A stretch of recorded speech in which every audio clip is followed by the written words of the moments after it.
श्रोता साथियों को संबोधित श्री का जय जिनेन्द्र। आज मैं आपके लिए एक प्रोग्राम लेके आई हूँ, एक नया आर्टिकल लेके आई हूँ जिसका शीर्षक है स्पेस बोलता है। जी हाँ, आज मैं आपसे स्पेस की बातें करने वाली हूँ, कॉस्मिक स्पेस की। ये चांद, तारे, आकाश गंगा की बातें करूँगी आज आपसे। हाँ, बहुत मज़ेदार बातें करूँगी। तो सुनिए ये आर्टिकल, स्पेस बोलता है। मैं आपके लिए चलती हूँ एक बड़े अच्छे छोटे से बंगले में, जहाँ पर जहाँ पर एक रंजुल नाम की एक बहन है। वो रंजुल वहाँ पर किसी से मिलने आई है बंगले में। तो वहाँ पर छोटी सी एक बच्ची है जिसका नाम है डॉली। डॉली से बात कर रही है अभी। बाकी आपकी समझ में आता जाएगा। इसमें कई कई एक आपको इसमें और भी पार्ट्स मिलेंगे, जो उसमें अमृता भी है और उसके अंदर अनन्या भी है। उसके अंदर बहुत और कई लोग मिलेंगे, आप सुनते जाएं, बहुत मज़ा आएगा और इंटरेस्टिंग लगेगा। और साथ में बहुत ज़्यादा जानकारियाँ मिलेंगी। तो हम सुनते हैं। डॉली, हेलो डॉली। हाय रंजू दी। रंजू दी, नहीं बोलती जाओ, मैं तुमसे इतने दिनों में तो आई हो, नहीं बोलूँगी रंजू जी। हाँ माय लवली डाली। अच्छा, नहीं नहीं बोलेगी, नहीं बोलेगी, देख। अच्छा, उठ गई। तेरा रूठना तो मैं अभी खत्म करती हूँ। देख देख, देख। छोड़ो छोड़ो, बस बस कर संजू दी, बस करो। और उठ, और उठ मेरे से, और उठेगी, बोल बोल। ओह, सॉरी, सॉरी दीदी। दीदी, दीदी, आप बोल रही हूँ ना दीदी, छोड़ दो छोड़ दो। चल चल, माफ किया। बच्ची समझ के माफ कर रही हूँ। छोटी सी गुड़िया है ना, तो इसी से माफ कर दिया, वरना तो छोटी सी तो हूँ मैं। देखो ना, मेरी प्यारी डाली, मेरी प्यारी डाली, बहुत प्यारी है, बहुत क्यूट है तू। अच्छा अच्छा अच्छा डॉली, एक बात बता। पूछो। एक बात बता डॉली, वो अपनी अमृता दीदी कहाँ है? अमृता दीदी कौन? वो वो अम्बाले वाली बड़ी वाली दीदी? हाँ हाँ हाँ, हाँ उन्हें पूछ रही हूँ। बता, कहाँ है वो? वो गोरी गोरी सी, वो स्मार्ट वाली डॉक्टर दीदी है ना? हाँ, उन्हीं की बात कर रही हूँ। बता ना जल्दी, कहाँ है वो? बताऊँ, बताऊँ बताऊँ, कहाँ है बताऊँ? देख डॉली, सीधे से बताती है या लगाऊं चपत? गुस्से क्यों होती हो रंजू दी? ऊपर छत पर जाओ, मिल लो अमृता दीदी से। हम्म ठहर तो सही, ठहर तो सही शैतान, भागती का है? ठीक है, बाद में देखूंगी तुझे, अभी तो पहले ऊपर जाती हूँ। आओ रंजुल, बड़े दिन बाद हमारी याद आई। भाभी जी नमस्ते। वो वो भाभी जी, लवनी दीदी की सिस्टर आई हुई है ना, वो कहाँ है वो? कहाँ होंगी? टकटकी लगाए आसमान को देख रही होंगी छत पर बैठी। अगर कमरे में होंगी तो ध्यान में बैठी होंगी। हम्म, अच्छा अच्छा, तो मैं छत पर जाऊं? हाँ हाँ, लेकिन लेकिन सुनो, सुनो रंजू, छत पर जाने से पहले उस कॉर्नर वाले रूम में देख लेना पहले। जी जी भाभी जी। हम्म, इधर तो नहीं है। शायद अमृता दीदी ऊपर हैं। भाभी जी, ठंडा पानी होगा, पिलाना जरा। हाँ हाँ हाँ, ये लो ये लो। लगता है ऑफिस से सीधी आ रही हो। हम्म, जी जी हाँ भाभी जी। अ, कई दिनों से ना इधर आ नहीं पाई थी मैं। तो अरे, ये तो शरबत है, मैंने तो पानी मांगा था। ये लो, एक गिलास और लो। पानी ही तो है। पता है तुम्हें कि टेम्परेचर 43 डिग्री सेंटीग्रेड से पार हो रहा है? सब पता है भाभी। खैर, दीदी के पास जाऊं। हम्म,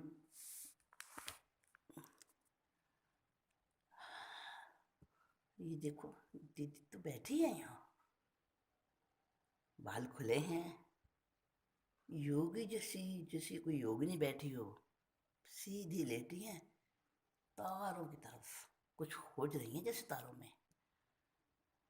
हम्म, चुपचाप जाती हूँ।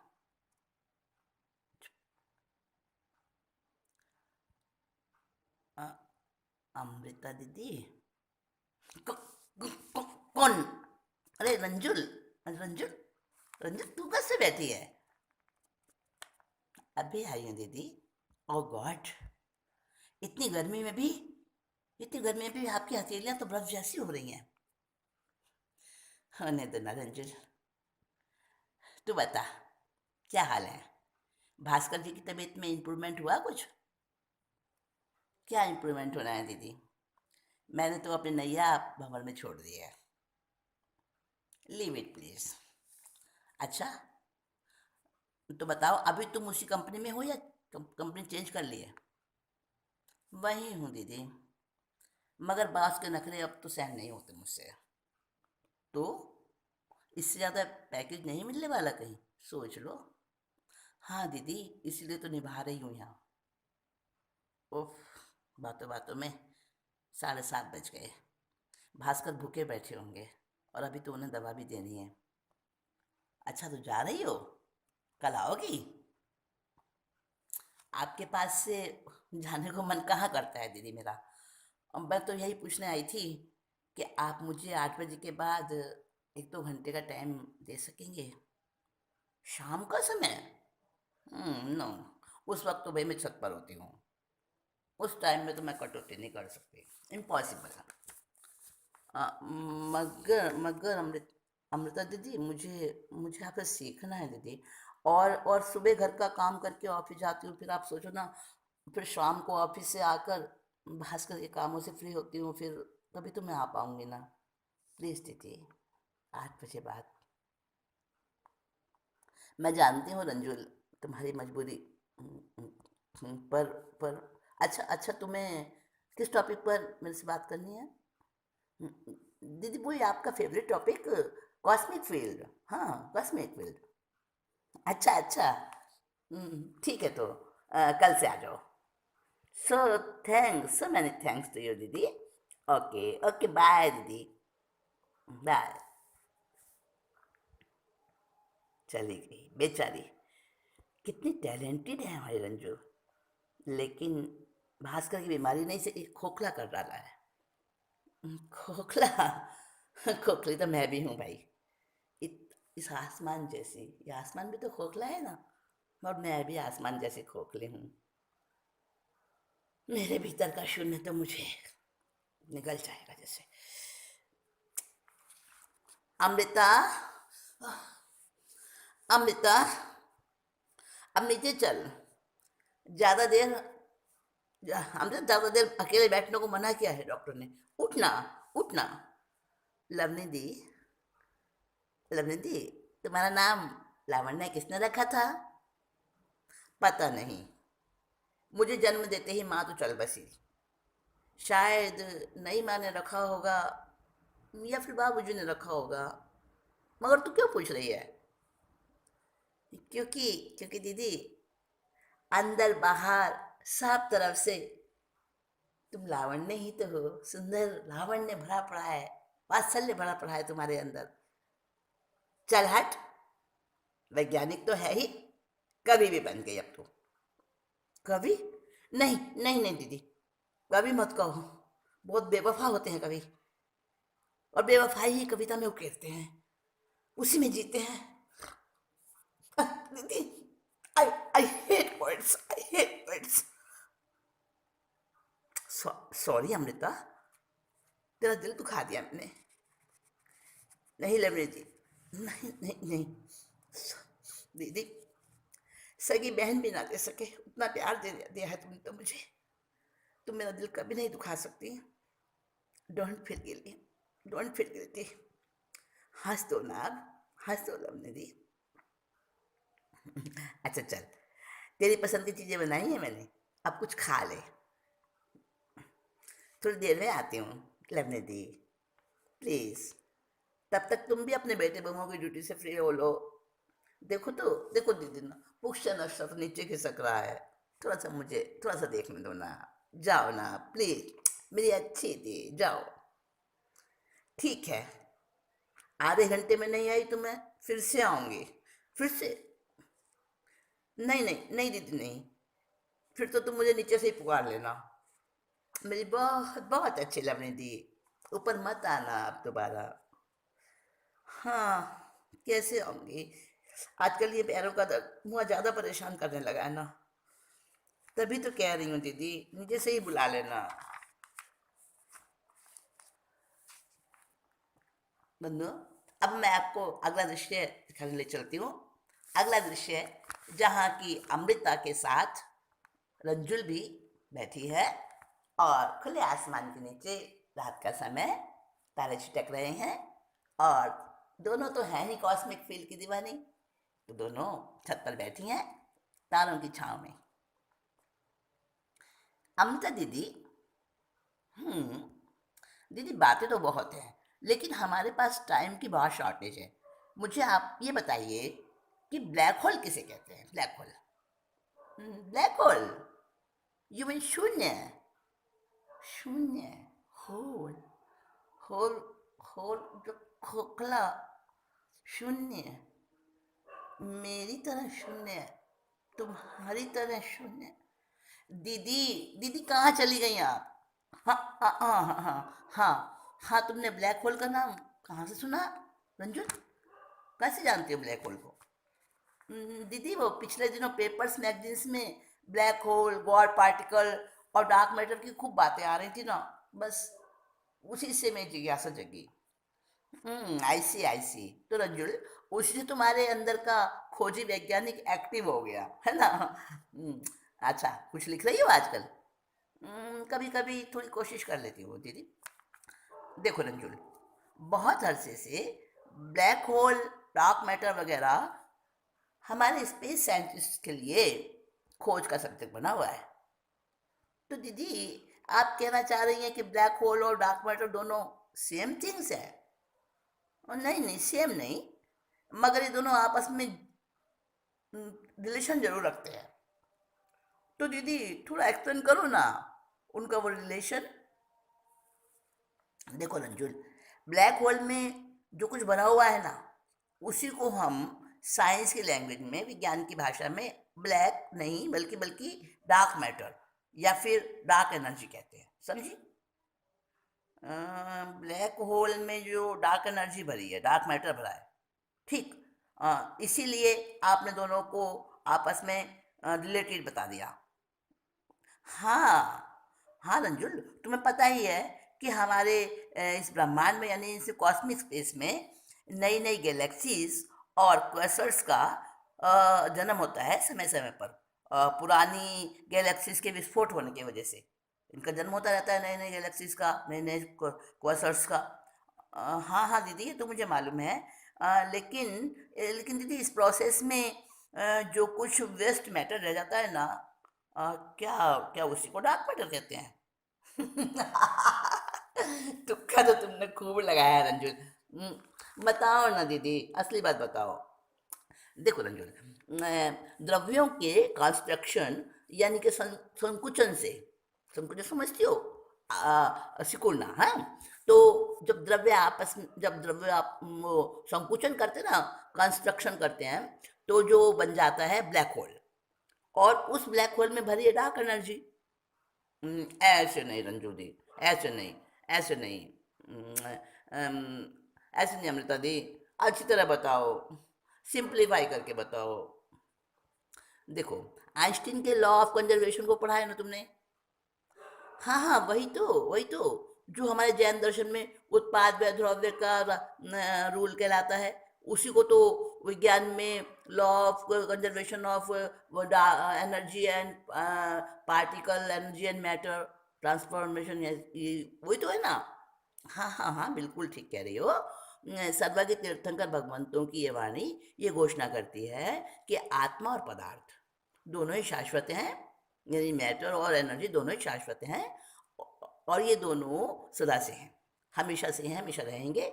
सिर्फ इनकी फॉर्म्स यानी कि इनकी पर्याय बदलती रहती हैं। ठीक है ना? यही तो है हमारा law of conservation, energy and matter transformation, यही है ना? हाँ हाँ, जी हाँ, जी हाँ, जी हाँ अमृता दीदी। मगर दीदी प्रलय प्रलय होने पर तो सब कुछ साइलेंट हो जाता है। हाँ हाँ हाँ, हो जाता है। मगर रंजुल, अब तुम ये सोचो कि जब ये कांस्टेंट में ये चल ही रहा है सारा प्रोसेस, लॉ ऑफ कंजर्वेशन वाला कांस्टेंट चलता है ना, तो जब ये, तो ऐसे में सोचो संपूर्ण महाप्रलय कोई पॉसिबल है भला? संपूर्ण महाप्रलय नहीं, नहीं होगी, कभी नहीं होगी। और ये तो खूब पढ़ा है, सुना है बहुत बार। पर बट दीदी इसके पीछे क्या रीज़न है, ये समझ नहीं आता। देखो ज़्यादा मत सोचो रंजुल, मैं बता देती हूँ।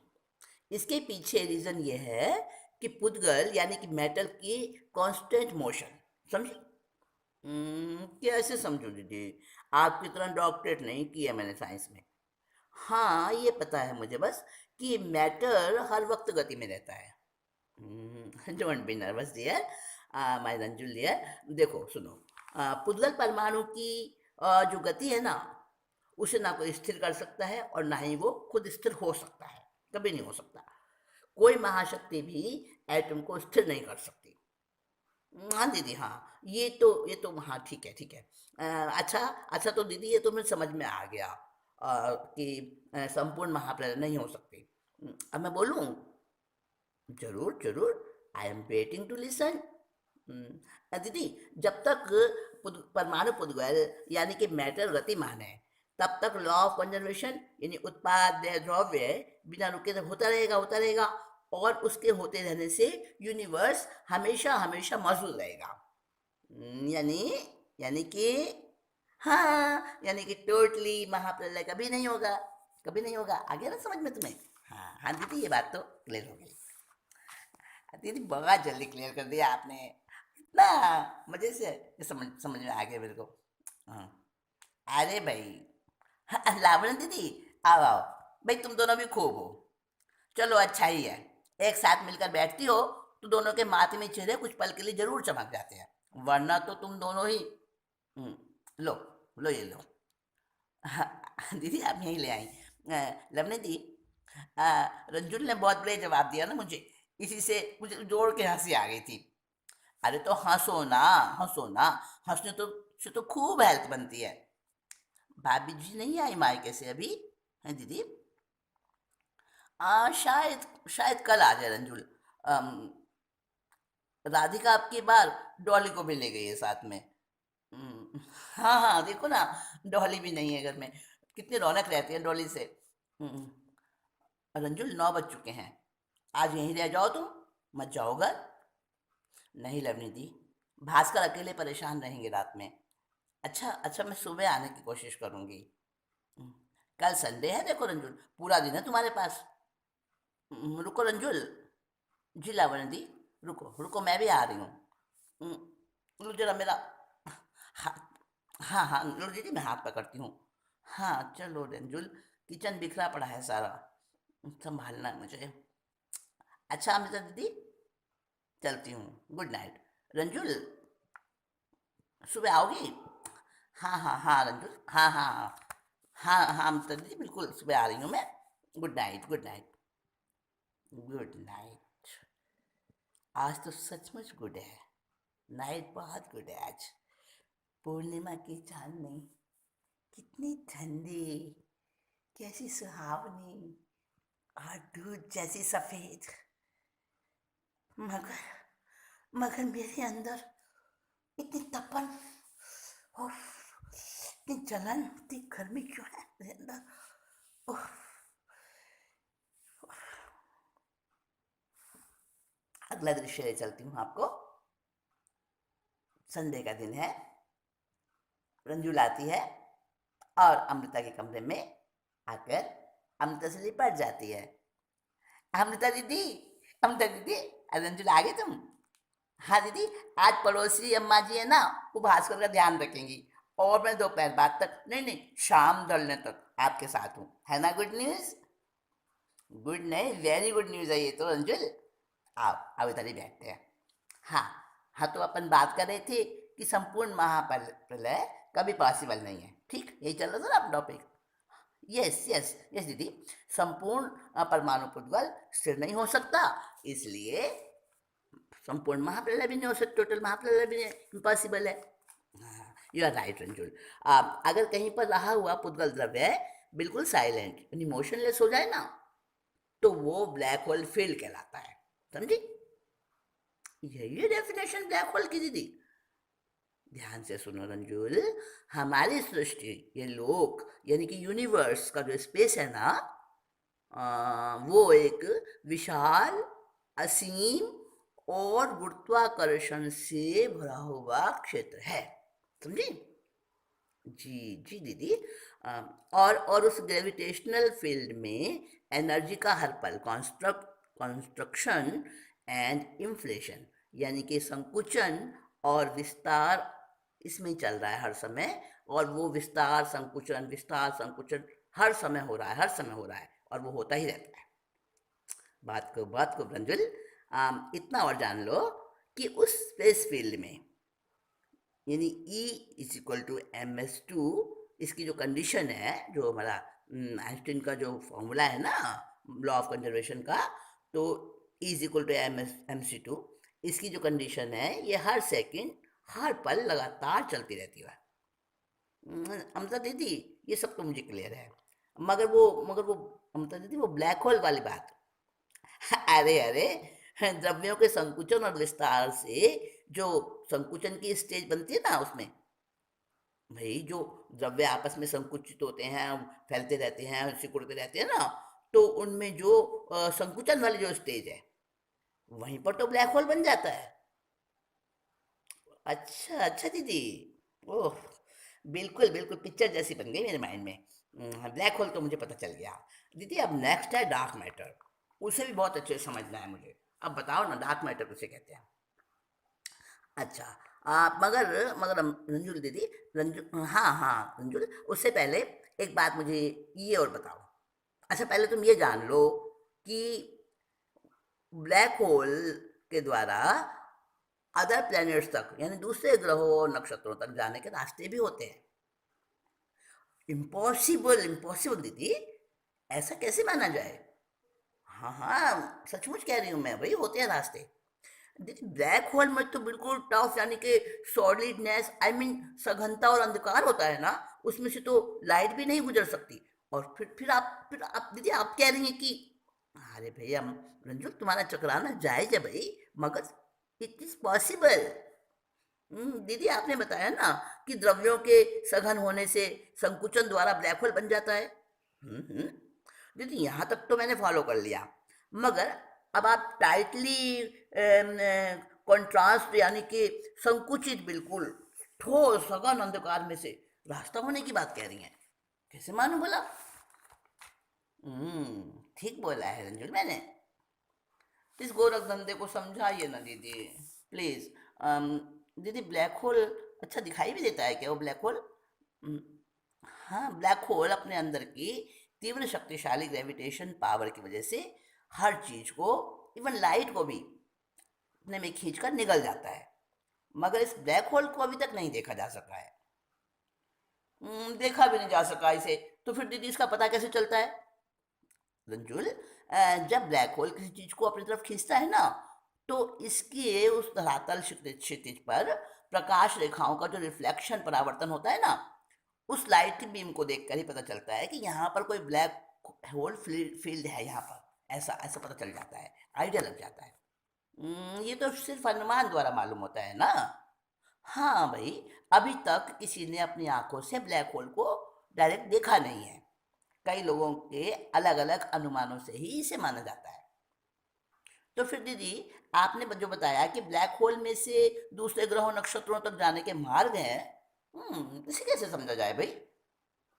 देखो रंजुल, हमारे प्राचीन ऋषि मुनियों और महायोगियों ने इस तरह के कई एक्सपेरिमेंट्स भी किए हैं, करके दिखाया है प्रैक्टिकली, जाके दिखाया है उधर। प्राचीन ज्ञानी? अच्छा, अच्छा दीदी, अमृता दीदी, आप ये कहना चाह रही हैं कि प्राचीन ज्ञानी हमारे ऋषि मुनि होल, ब्लैक होल के प्रयोग करते थे? मेरा मतलब है कि अमृता दीदी उन्हें इतनी नॉलेज थी? बिल्कुल थी भाई। हाँ नंजुल, वो तो बहुत बहुत आगे थे भाई, उन नॉलेज थी। और अब तो ये वैज्ञानिकों ने भी एक्सेप्ट कर लिया है कि हाँ, हमारे इस यूनिवर्स में से, हमारे इस धरती में भी से भी बहुत सारी जगह हैं, ब्लैक होल्स हैं, जहाँ से। अच्छा अच्छा दीदी,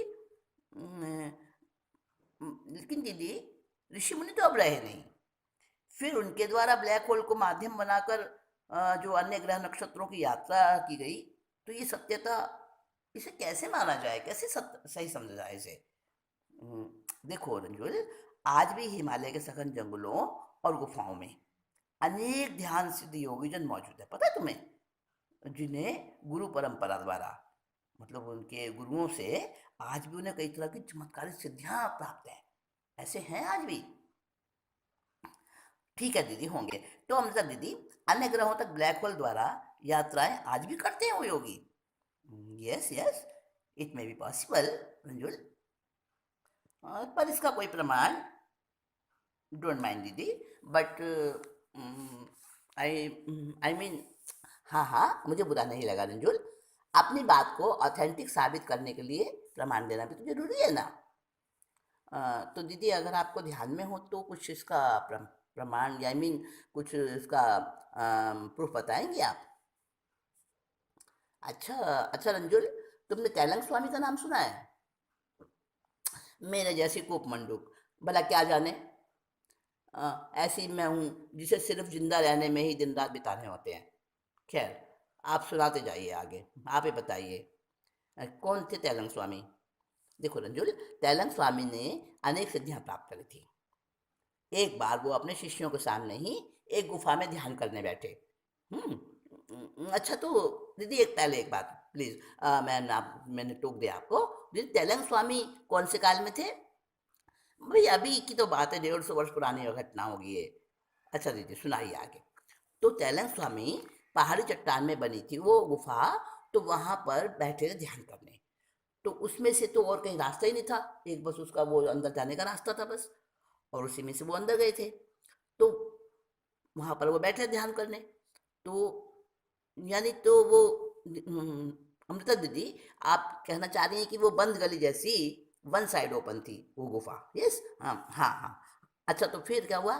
फिर वो तैलंग स्वामी के शिष्यों ने देखा दूसरे दिन, तीसरे दिन, कि वो वहां थे ही नहीं। और 3 दिनों के बाद तैलंग स्वामी जी दूसरे किसी और दिशा से अपने आश्रम में एंटर होते हुए दिखाई दिए। अच्छा दीदी, तो फिर उनके शिष्यों ने पूछा होगा उनसे? हाँ हाँ, पूछा था। और कारण पूछने पर स्वामी जी ने बताया कि वो तो किसी दूसरे ग्रह की तरफ भ्रमण करने चले गए थे, और वहां पर 12 दिन रुके थे, 12 दिन। मिरेकल मिरेकल, और ऐसा कैसे हो गया दीदी? How can we believe it? Ranjul, Tailang Swami ने बताया था कि हमारी धरती में ऐसे अनेक सीक्रेट फील्ड्स मौजूद हैं, जिन्हें जानने वाले उन गुप्त मार्गों के द्वारा लोग लोकांतर तक की यात्रा कर सकते हैं, कहीं कहीं किसी भी ग्रह नक्षत्र तक जा सकते हैं।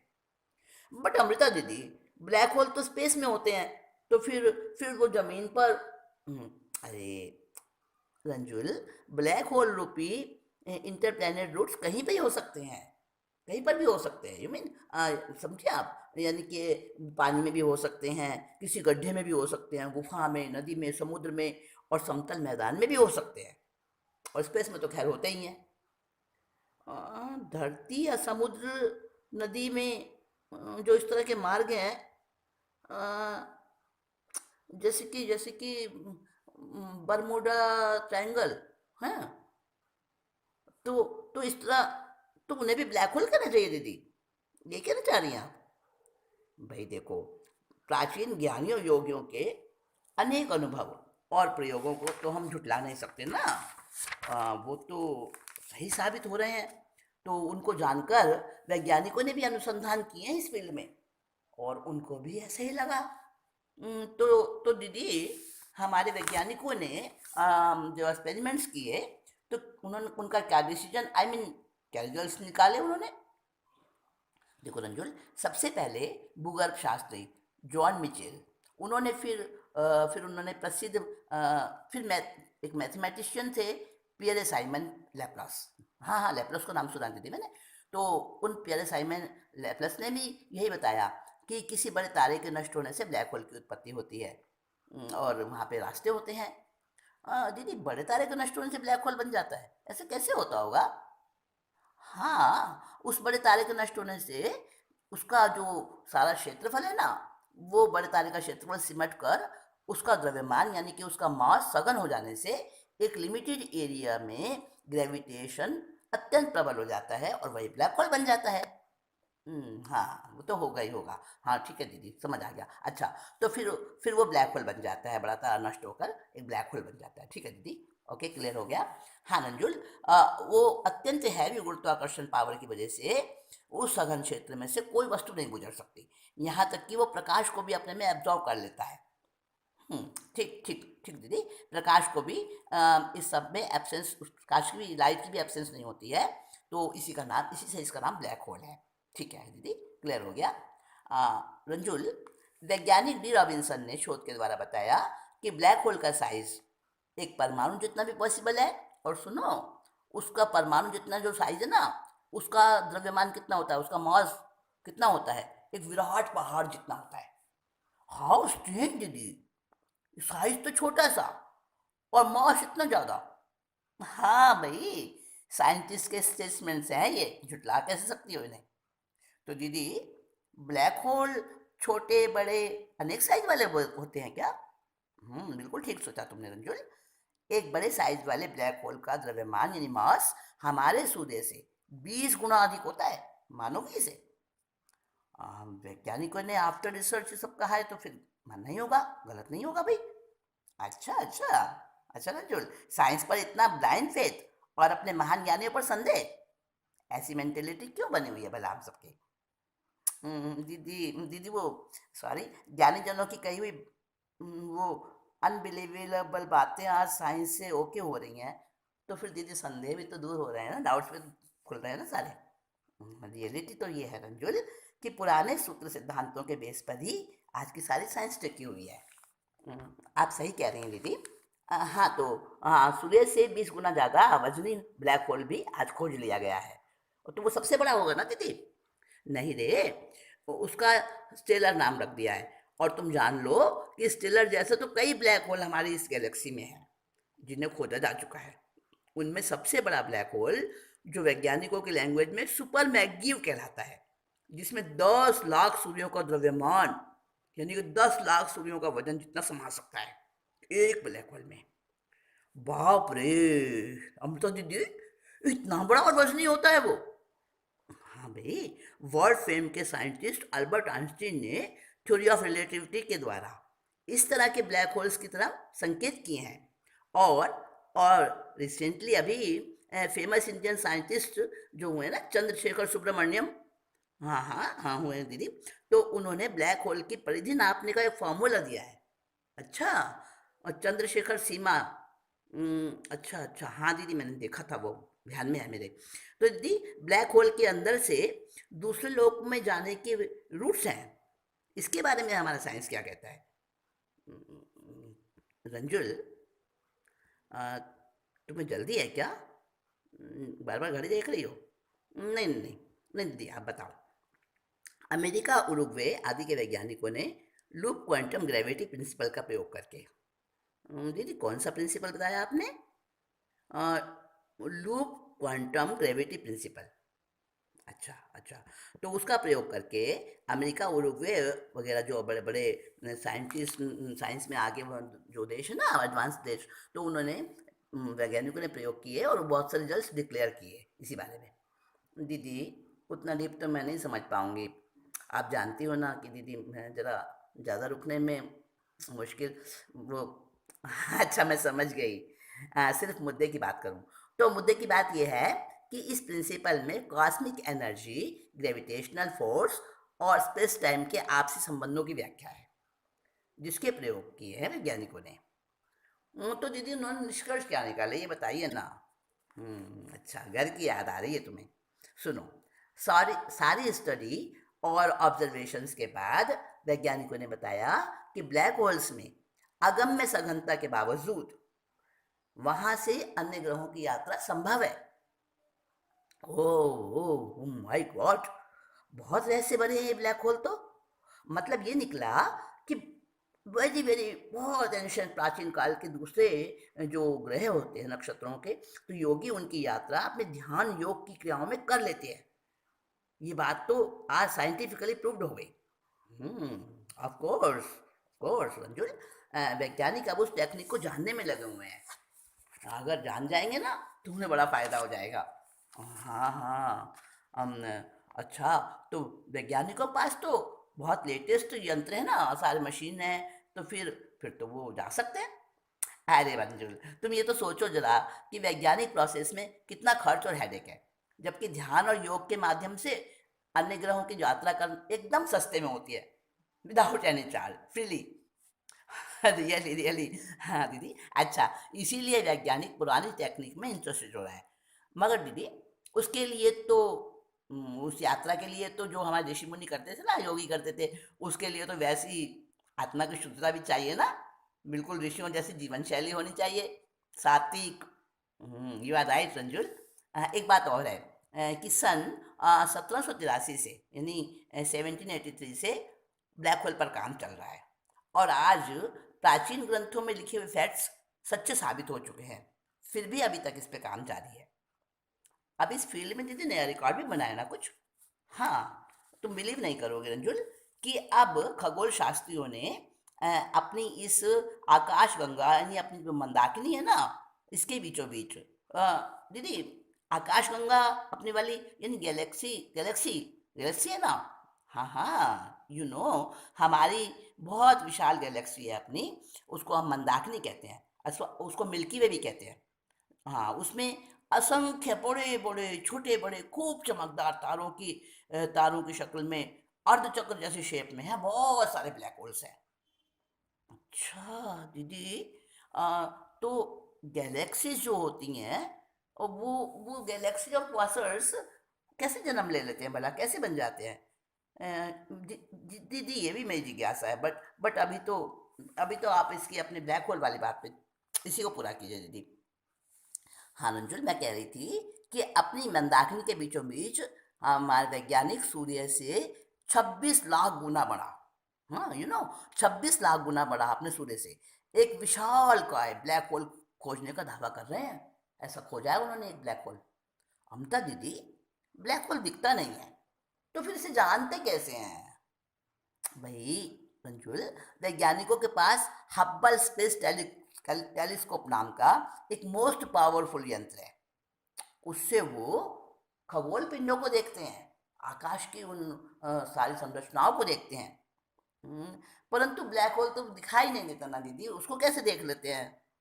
देखो मंजूरी, मैंने भी बताया है ना कि तारों से निकलने वाले रिफ्लेक्शन से, यूँ समझो कि हमारे खगोल शास्त्रियों ने तारों और सौरमंडल के ग्रहों वगैरह की गति और व्यवहार में एक विशेष बिंदु, एक पर्टिकुलर पॉइंट पर, उस पॉइंट के आसपास कुछ एक्स्ट्रा ऑर्डिनरी चेंज देखे। तब उनका ध्यान इस तरफ अट्रैक्ट हुआ और उनको पता चला कि यहाँ पर कुछ है, यानी ब्लैक होल। तब उनको पता चला। अच्छा अच्छा दीदी, ठीक है हमने दीदी, अब क्लियर हो गया। तो फिर वो एक्स्ट्रा ऑर्डिनरी जो है असामान्य परिवर्तन, वो क्या नोट किया था हमारे साइंटिस्ट ने? उस पर्टिकुलर पॉइंट पर अंजुल कुछ सोलर बॉडीज, यानी कि तारे या ग्रह, कोई भी बॉडीज, वो अपने फिक्स पाथ पर घूमते घूमते अचानक उस पॉइंट पर ही जाकर ही एकदम डाइवर्ट हो जाते थे, विचलित हो जाते थे। अच्छा दीदी, यानी कि उस खास बिंदु पर ग्रह नक्षत्र कुछ टेढ़े या हटकर चलने लगते थे, है ना? हाँ हाँ, बराबर। और उस बिंदु के पार हो जाने पर उनकी स्पीड और डायमेंशन ठीक हो जाती होगी, यही ना? बिल्कुल सही कहा रंजुल, तुमने सही समझी तुम। तो बार बार वैज्ञानिकों ने यही बात नोट की, और फिर उसके जो उन्होंने नोट किया उसके ऊपर फिर उन्होंने डीपली डीपली स्टडी करना शुरू कर दिया। आई सी, आई सी। और उसी डीप स्टडी से खोज हुई होगी ब्लैक होल की। बहुत इंटरेस्टिंग है ये सब, मगर कितनी मेहनत छिपी है ना दीदी इसके पीछे। हाँ, स्पेस वैज्ञानिकों ने बताया है कि हर आकाशगंगा के केंद्र में एक ब्लैक होल होता ही है। समझी? हर आकाशगंगा के केंद्र में यानी बीचों बीच एक ब्लैक होल होता ही है, और संपूर्ण ब्रह्मांड में तो असंख्य असंख्य गैलेक्सीज है। दीदी, दीदी अब मैं चाहूंगी, सच में इतना रोचक सब्जेक्ट बीच में छोड़कर जाने को तो मन नहीं कर रहा, बहुत बुरा लग रहा है मुझे, पर दीदी मेरी मजबूरी है ना, जाना पड़ेगा। हाँ रंजुल, तुम्हारी ड्यूटीज में बुला रही हैं। अच्छा, कल आओगी शाम को, वेट करूं? दीदी शाम तो होने ही वाली है ना। अरे मैं कैसे आऊंगी आज शाम को वापस? अब तो कल रात को भी वही 8 बजे बाद मुश्किल आ पाऊंगी। कोशिश करूंगी कल तो आने की। अच्छा, अच्छा, बाय दीदी। हम्म, दीदी, bye bye, and so many thanks, so many thanks. बेचारी, इसकी किस्मत साथ देती ना तो आज। अम, दीदी, हाँ आओ राधिका। दीदी मम्मी जी ने कहा है कि मार्केट जाना है, इसलिए तो आप खाना खा लेती। हाँ, अरे मैं तो भूल ही गई थी। हाँ, दीदी से कहो बस आ रही हूँ। सुन राधिका, डॉली को मेरे पास छोड़ देना ना। वो डॉली अरे दीदी वो तो 1 घंटे से पहले ही तैयार होकर बैठी है। Hmm, Dolly, Dolly come on, golden परी की स्टोरी सुनाऊंगी तुम्हें, रुक जाओ ना। बड़ी दीदी, स्टोरी तो मैं नाइट में सुन लूंगी, अभी तो मार्केट में खूब एंजॉय करूंगी। हाँ, मार्केट जाना है मुझे। हम्म, ओह, सब चले गए। ये अकेलापन क्यों आता है मेरे हिस्से में? ये राक्षस जैसा डरावना अकेलापन। लवनी दी, तुम कितनी लकी हो। उफ, क्या करूं? अभी तो तारे निकलने में भी 2-3 घंटे बाकी हैं। क्या करूं इतनी देर? फोन? किसका है? हम्म, नहीं, नहीं करनी, नहीं करनी, मुझे तुमसे बात नहीं करनी। बंद कर दो।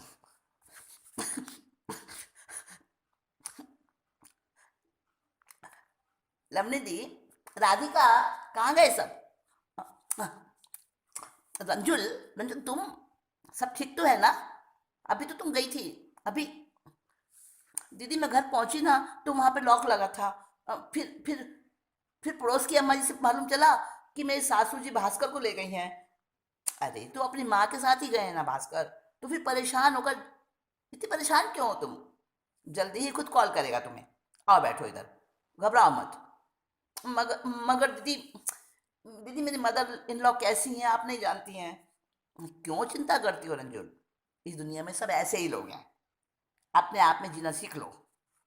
दीदी, दीदी भास्कर की मदर चाहती हैं कि मैं उनसे तलाक ले लूं, तो ले लो।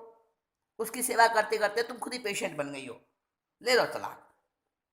दीदी, तलाक लेना इतना आसान नहीं है मेरे लिए। वो ठीक हो जाएंगे दीदी, मैं उन्हें ठीक कर लूंगी। अच्छा चलो पहले कुछ खा लो, ये बातें बाद में करेंगे। उठो उठो जल्दी, उठो। और हाँ, आज रात तुम यहीं रहोगी मेरे साथ, समझी? अगला दृश्य, कमरे में रंजुल है, लावण्या है और अमृता, तीनों बातें कर रही हैं। रंजुल, हाँ हाँ हाँ लावण्य दी। रंजुल, अमृता ठीक है तो कहती है, कुछ दिन अम्बाला में ट्रांसफ़र करा लो अपना, अमृता के साथ। माँ बेटे दोनों की अकड़ ढीली पड़ जाएगी। हाँ हाँ हाँ, यही करना होगा मुझे। और यहाँ बॉस बॉस से भी छूट जाऊंगी, वो भी बहुत परेशान कर रहा है आजकल। हम्म, फिर तो फिर तो रात भर की मेरी मेहनत सफल हो गई। अब क्या सोचा है? अब तुम टेंशन फ्री हो ना? हाँ हाँ, अब चिंता नहीं, चिंतन करना है मुझे। चलो, अब अपना पेंडिंग वर्क यानी कि अधूरा टॉपिक वहीं से शुरू करते हैं। ओहो, आज तो मेरी रंजित पूरी समझदार बन गई है। दीदी, अब मुझे ये बताइए कि ब्लैक होल में भरा हुआ डार्क मैटर वो क्या है? Dark matter? अरे लवनी दी, तुम कहाँ चली? भाई ये आपकी चांद सितारों वाली बातें मेरे पल्ले नहीं पड़ेंगी, मैं जा रही हूँ। लवनी दी कितना काम करती हैं और दर्द तकलीफ में भी कितनी खुश रहती हैं। देखो देखो रंजुल, चिंता और टेंशन से बचने को बिजी रहना बेस्ट उपाय है। हाँ हाँ हाँ, वही मैं भी करूँगी। बिजी रहना बेस्ट उपाय है। मैं भी बिजी रहूँगी अब। हाँ हाँ तो हाँ तो दीदी वो डार्क मैटर, रंजुल, तुम्हारे टैलेंट और क्वालिफिकेशन के बेस पर अम्बाला में किसी भी साइंस लेबोरेटरी या स्पेस ऑर्गेनाइजेशन में जॉब लग सकता है तुम्हारा। और इसी फील्ड में भी तुम्हें आगे बढ़ना है। डेफिनेटली फ्यूचर ब्राइट है तुम्हारा। सब अच्छा ही होगा दीदी। अब मुझे अपनी भूली हुई नॉलेज रिगेन करके खुद के लिए जीना है, समझिए? अब मुझे अपने उस पास्ट थ्योरी में नहीं जाना है। Very good very good. सुनो, तुम जान चुकी हो कि ब्लैक होल हमारे ब्रह्मांड में असंख्य हैं। हाँ बिल्कुल। और ये मैटर के संकुचन द्वारा गुरुत्वाकर्षण शक्ति के जोर से सघन अंधकार रूप बनने वाले क्षेत्र हैं। ठीक है ठीक है। और जिनमें से प्रकाश भी नहीं गुजर पाता है। यस यस अमृता दीदी, आपसे ये भी जाना मैंने कि ब्लैक होल दूसरे ग्रह नक्षत्रों की यात्रा के मार्ग भी हैं, मगर सिर्फ योगियों के लिए। हाँ रंजुल, ब्लैक होल में जो कुछ भी भरा है ना, उसकी स्मॉलेस्ट यूनिट, वो वही जो स्मॉलेस्ट यूनिट यूनिट है ना, वही डार्क एनर्जी अथवा गॉड पार्टिकल है। अच्छा। हाँ, वो उसी को गॉड पार्टिकल कहते हैं, डार्क एनर्जी उसी को कहते हैं। तुम यूँ समझो कि आकाश द्रव्य की स्मॉलेस्ट यूनिट है डार्क एनर्जी। दीदी, अम, दीदी ये सब एक ही है, डार्क एनर्जी ब्लैक होल। थोड़ा क्लियर करिए ना दीदी। अच्छा रंजुल, तुमने जैन तत्व दर्शन अच्छे से पढ़ा है ना? अ, आपको पता है ना दीदी कि अगर मेरी लाइफ में भास्कर ना आए होते तो मैं तब ये तब ये ज्ञान मेरे टिप्स पर रहता था दीदी, शादी से पहले। आप जानती है ना? हाँ हाँ मैं जानती हूँ। तुम्हें डीप नॉलेज और आत्मा की खोज में कितनी रुचि है। पांच अस्थिकाय के बारे में पढ़ा होगा ना तुमने? कुछ बता सकती हो? दीदी अस्थिकाय यानी कि ग्रेविटेशनल फील्ड है ना? हाँ, जो कुछ में एनर्जी नहीं होते मगर एनर्जी से लबालब फील्ड होता है। ठीक बताया रंजुल तुमने। तो इसे बैलून के एग्जाम्पल से समझ लो। बैलून में और उसके कण कण में गैस भरी रहती है, ठीक है ना? हाँ, इतने पर भी बैलून खुद गैस नहीं होता, उसे गैस नहीं कहते। बैलून यानी गुब्बारा ही कहते हैं उसे, गैस नहीं कहते उसे। अच्छा। हाँ दीदी दीदी, इतना इतना सुंदर एग्जाम्पल तो मैंने आज ही सुना है। अस्थिकाय क्षेत्र का। हाँ, अस्थिकाय का हर क्षेत्र एक शून्य है और उसमें एनर्जी भरी हुई है। हाँ रंजुल, बिल्कुल ठीक ठीक याद रखा तुमने। हाँ तो प्रति क्षण हर पल उस अस्थिकाय के फील्ड में एनर्जी का मैटर में और मैटर का एनर्जी में जो ट्रांसफर यानी रूपांतरण ऑटोमेटिकली नेचुरली जो ट्रांसफर होता रहता है ना, हाँ उसी को। हाँ हाँ हाँ। हाँ दीदी ठीक है ठीक है। तो दीदी एनर्जी के जो पार्टिकल्स होते हैं ना, उसकी एक स्मॉलेस्ट यूनिट, उसी को तो आकाश प्रदेश कहते हैं ना? Yes yes yes Ranjul. और और एक आकाश प्रदेश जो है ना, उसी को तो गॉड पार्टिकल कहते हैं। हो गया क्लियर? क्या? इतना सिंपल? इतना सिंपल दीदी? आप कहना चाह रही हैं कि गॉड पार्टिकल यानी उस ब्लैक होल में भरे हुए मैटर की, नहीं नहीं, उस मैटर के एनर्जी रूप की एक यूनिट, वही एक आकाश प्रदेश है अपना वाला। अच्छा अच्छा। हाँ तुमने ठीक ठीक फॉलो कर लिया रंजुल। अब तुम्हारे सारे प्रश्नों का समाधान हो गया ना? ब्लैक होल में सघनता से भरा हुआ डार्क मैटर, हाँ उस डार्क एनर्जी का सबसे छोटा जो स्मॉलेस्ट पार्टिकल है, अ, जो छोटी से छोटी इकाई है, वही गॉड पार्टिकल। हाँ ओके दीदी ओके, एवरीथिंग इज क्लियर। अच्छा इतना और समझ लो रंजू डियल कि ब्लैक होल अनलिमिटेड ऊर्जा का भंडार होता है। तो दीदी कहाँ से आती है उसमें इतनी सारी ऊर्जा, सारी एनर्जी कहाँ से आ जाती है ब्लैक होल में? देखो, मैसाचुसेट्स के रिसर्च ग्रुप ने कई साल पहले 5 ब्लैक होल खोजे थे जो अपने पड़ोसी सितारों का मैटर यानी कि पदार्थ को अपने में सोख रहे थे, अब्सॉर्ब कर रहे थे। अच्छा। अच्छा दीदी, तो ये सब उस पावरफुल टेलीस्कोप से दिखा होगा? अरे हाँ, दिखाई तो दिए, केवल उस ब्लैक होल से चारों ओर लग के लगातार बढ़ते हुए तेज रोशनी के घेरे, बस वही दिखाई दिए, ब्लैक होल तो दिखता नहीं ना। ओह दीदी, कितना अजीब है ये सब। क्या सोच था उनकी एनर्जी का भला? देखो, अन्य डेड होते हुए तारों का द्रव्य उन ब्लैक होल्स में गिर रहा था। अच्छा, वो 5 ब्लैक होल्स जो खोजे थे, है ना? हाँ, जो तारे नष्ट हो रहे थे ना, उनका वो टूट रहे थे, तारे खराब नष्ट हो रहे थे, मतलब होते तारों की जब एज पूरी हो जाती है, नष्ट हो जाते हैं, तो उनका जो मैटर था ना, वो सारा का सारा उन ब्लैक होल्स में अब्जॉर्ब हो रहा था, गिर रहा था, और बहुत बड़ी क्वांटिटी में एक्सरे किरणें उस मैटर से निकल रही थी, मतलब उत्सर्जित हो रही थी। वो सब दिखाई दे रहा था उसमें, टेलीस्कोप में। अच्छा, देखने वालों को कैसा रोमांच हुआ होगा ना दीदी, मैं तो सुनकर ही बेहद एक्साइटेड हो गई हूँ। हाँ, तो रंजुल, उन एक्सरे किरणों को नापने की कोशिशों में पता चला कि वहां पर अत्यंत गर्म द्रव्य की जिसके भी होती हैं, वो भी संभव है। आई सी दीदी, बहुत हाई टेम्परेचर के कारण गैस के गोले भी वहां जरूर होने चाहिए, इसीलिए ब्लैक होल में ऊर्जा के भंडार रहते होंगे। रंजुल, तुम्हारा माइंड इस फील्ड में खूब चलता है, देख लेना 2-4 साल में ही तुम क्या से क्या बन जाओगी।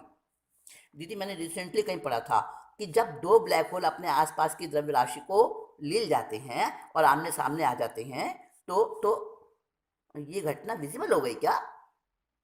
तुमने तुमने कहीं कहाँ से पढ़ा? मुझे तो नहीं पता इसके बारे में। नो नो नो, वहाँ तो स्पेस रिसर्चर्स का अनुमान ओनली गैस था, ये बताया गया था। ब्लैक होल तो आज की डेट में भी इनविजिबल है, इनविजिबल है ममता दीदी। हाँ वही तो। खैर खैर, तुम आगे बताओ। वही तो मैं भी सोच रही थी। हाँ तो दीदी, वो दोनों ब्लैक होल एक दूसरे को भी निगलना चाहते हैं, तब उनकी हैवी ग्रेविटेशन पावर से वो दोनों टकरा जाते हैं आपस में। अच्छा अच्छा, फिर क्या होता है? तो वैज्ञानिकों ने एक हाइपोथेसिस, एक परिकल्पना की है ऐसी, कि दोनों ब्लैक होल्स के टकराते ही इतनी ज़्यादा हीट एनर्जी पैदा होती है, इतनी ज़्यादा वो गर्म एनर्जी पैदा होती है कि वो दोनों ब्लैक होल्स गैस और एनर्जी बन जाते हैं। हम्म, टकराने वाले ऐसे ही अपना वजूद खो देते हैं रंजू। जब स्पेस में इस तरह घटनाएं होती हैं, तो उस गैस और ऊर्जा से फिर नए नए तारे और नई नई निहारिकाएं वगैरह फिर जन्म ले लेते हैं। हाँ दीदी, ये भी मेरा सवाल था कि कैसे बनती हैं सब चीज़ें। हाँ, आ गया समझ में। अब ये भी समझ लो रंजू कि ब्लैक होल की विचित्रताओं का जिक्र वेदों में भी आया है और हमारे जैन शास्त्रों में भी आया है। जैन शास्त्रों में? अमृता दीदी, कौन से सूत्र में आया है सब्जेक्ट? मैंने तो नहीं पढ़ा। तुमने भगवती सूत्र पढ़ा है? हाँ हाँ, पढ़ा है दीदी। तो भगवती सूत्र में रंजुल, 8 कृष्ण राज्यों और तमस्काय वाला चैप्टर भी जरूर जरूर पढ़ा होगा तुमने। याद करो, याद करो, उसे क्लियर हो जाएगा जो मैं कहना चाह रही हूँ। अच्छा, जी शायद आप कहना चाह रही हैं कि अब इतने डिटेल से उसे जान लिया है। अच्छा, तो ठीक है ठीक है, एक बार फिर से वो चैप्टर्स, मैं दोनों चैप्टर्स फिर से पढ़ूंगी दीदी। हाँ, वैज्ञानिक तो रंजुल इतने एडवांस रिसर्च के बाद भी उतना नहीं जान सके जितना कि हमारे सर्वज्ञ भगवंतों ने बिना किसी लेटेस्ट यंत्रों और एक्सपेरिमेंट्स के बिना ही बता दिया है। रियली, दे आर ग्रेट दीदी। लेकिन दीदी, ब्लैक होल का नाम आया है क्या वहाँ? शायद नहीं आया हमारे ग्रंथों में। नाम को छोड़ो रंजू, तुम अच्छे से देखना कि तमस्काय, कृष्णराजी वगैरह के वर्णन में ब्लैक होल के लक्षण और गुण है या नहीं। तुम्हें मिलेंगे सारे लक्षण। और वहाँ वहाँ कोई कल्पना नहीं है, ज्ञान में तो कल्पना नहीं दिखाई देगी तुम्हें, कोई हाइपोथेसिस नहीं। वहाँ तो ओनली सच्चाई मिलेगी तुम्हें। दीदी, आपके साथ ही पढ़ूंगी वो सब, बाय गॉड। ये तो आपने बड़ी मार्के की बात बता दी। अंजुल, ब्लैक होल कुदरत का एक ऐसा करिश्मा है जहां भौतिक विज्ञान के सारे नियम टूट जाते हैं। मानती हूँ निधि, मगर क्या हमारे सर्वज्ञ लोक लोकांतर के भ्रमण पर ब्लैक होल के रास्ते गए थे क्या? कहीं पर उल्लेख आया है इसका? अब देखो रंजुल, तुम खुद से जवाब ले लो अपने इस सवाल का। कैसी कैसी सिद्धियां रिद्धियां प्राप्त थी उन्हें, लेकिन मत भूलो कि वो हमारे आत्मा के साधक आत्मलीन रहते थे, कौतूहल और चमत्कार प्रदर्शन से बिल्कुल अछूते रहते थे। हाँ हाँ हाँ दीदी, और अनेक कारणों से हमारा प्राचीन साहित्य लुप्त भी तो है आज, और कहीं उल्लेख भी तो हो तो कौन जाने। ठीक सोचा तुमने रंजुल। फिर भी ये तो कहना ही पड़ेगा कि अगर वैज्ञानिक ब्लैक होल द्वारा दूसरे ग्रह नक्षत्रों की यात्रा को अब मान्यता दे रहे हैं, मान रहे हैं, तो ये भौतिक और आध्यात्मिक के ऊर्जा से भरे हुए क्षेत्र का मिलन द्वार है ना। हम दोनों के मिलने का गेट है ये। अच्छा है, अच्छा है। अब तो दीदी ऐसी कोशिश होनी चाहिए कि इस फील्ड में एक नई क्रांति आ जाए, यानी वैज्ञानिक भी ऐसी ही पावर प्राप्त कर ले। अगर ऐसा हो गया ना रंजुल, तो स्पेस मिशन पर होने वाला सारा खर्च खत्म हो जाएगा। दीदी मैं भी इसी पॉइंट पर जुट जाना चाहूँगी। आप तो बस मेरे साथ रहो, देखते जाओ मैं क्या क्या करती हूँ। मैं जानती थी रंजुल, तुम्हारे भीतर का सोया हुआ शेर ये सब जगाने का ही मेरा एम था। हाँ हाँ, परसों हम दोनों अम्बाला चल रहे हैं। Any objection? I am ready अमदा दीदी।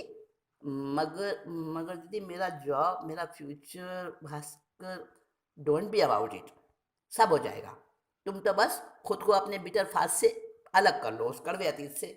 हट जाओ उससे, भूल जाओ उसे। वो तो कर ही चुकी हूँ दीदी, डिसीजन ले लिया है मैंने। Congratulation congratulations. आओ छत पर चले, स्पेस हमें बुला रहा है। चलो।